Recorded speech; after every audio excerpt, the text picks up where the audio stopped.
Stephen A. Smith has no shortage of opinions, whether he's talking about sports on ESPN's First Take or politics on his new Sirius XM show, Straight Shooter with Stephen A.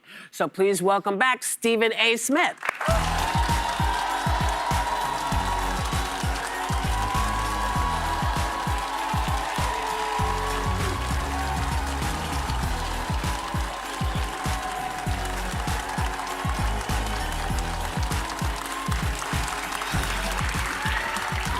What's up, ladies? How you doing? We have a question. Aren't you on live right now? Yes. Okay.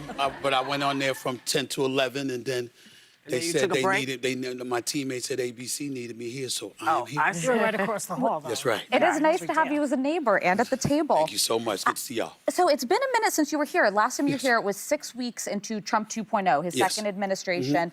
And you had some really sharp criticisms of Democrats in the election for having sort of lost touch with the issues the voters cared about. How are you feeling now, a year into Trump? And what do you make of this discussion around affordability and him saying it seems like it's a scam from Democrats? Well, that's rhetoric on his part. There's nothing surprising or unpredictable about that. You could see that coming from a mile away because he has to say that right now because it's an issue and a concern for the American people. And he wants to act as if there is no concern because everything he's doing is just so beautiful and so marvelous and what have you. But in the end, the Democrats give the credit where credit is due at this particular moment in time. I think that they've learned from some of their mistakes anyway. When you see what happened in New York with Mamdani, when you see what happens in New Jersey with Cheryl as the governor, when you see what happens with Spanberger in Virginia, clearly there's something that's going on within the Democratic establishment that's saying, let's focus on real issues that are pertinent to the American people. Let's make sure we articulate ourselves appropriately so we don't lose sight of what the message should be. Leading up to the election, they did just that, and I thought they handed him the election as opposed to him actually winning it.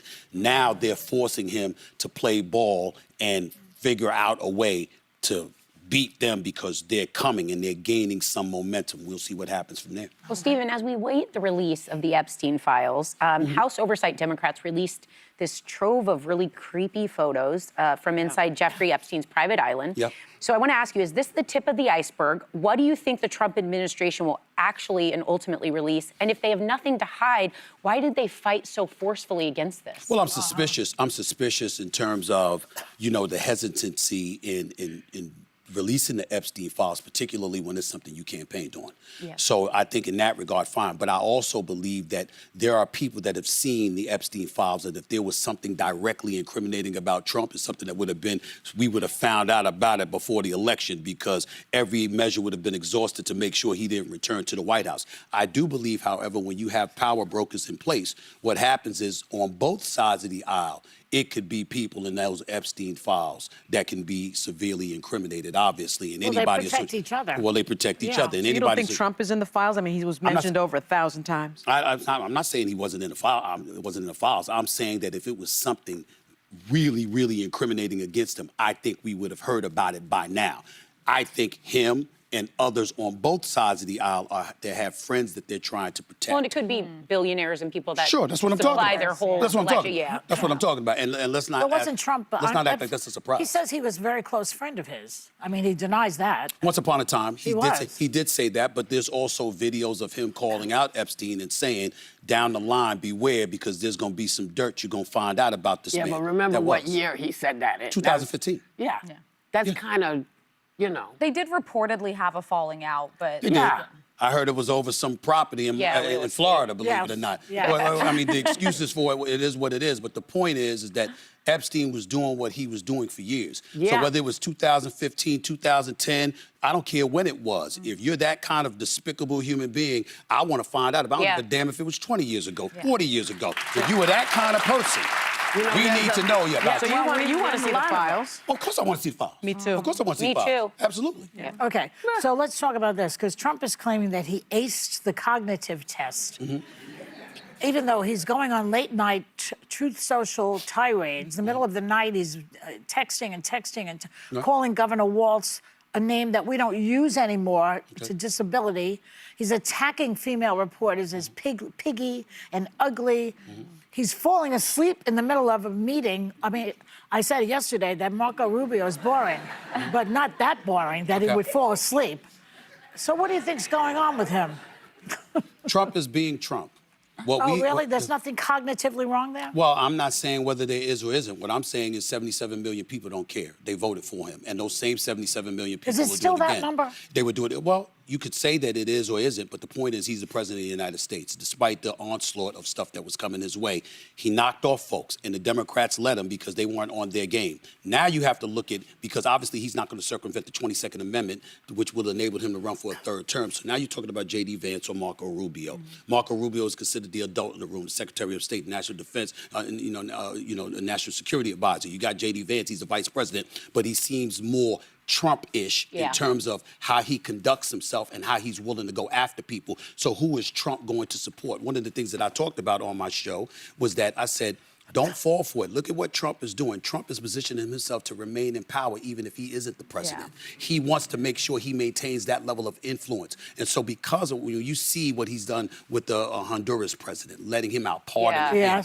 even though the man is alleged to assist in funneling 400 tons of cocaine into the United States. He was serving 45 years. He was serving 45 years, absolutely. And you let him out in the same breath. You're bombing people in the Caribbean for the very thing that you said was a problem. Well, let's talk about the bombing. Stuff, he's doing what he's doing, but in the end, what it comes down to is that you're going to have to beat him because he is going to make sure he dictates who his successor is going to be. If he stays awake. Anticipate he's going to be awake. My friend, I want to talk to you about the Anticipate. bombing, my friend. Yes.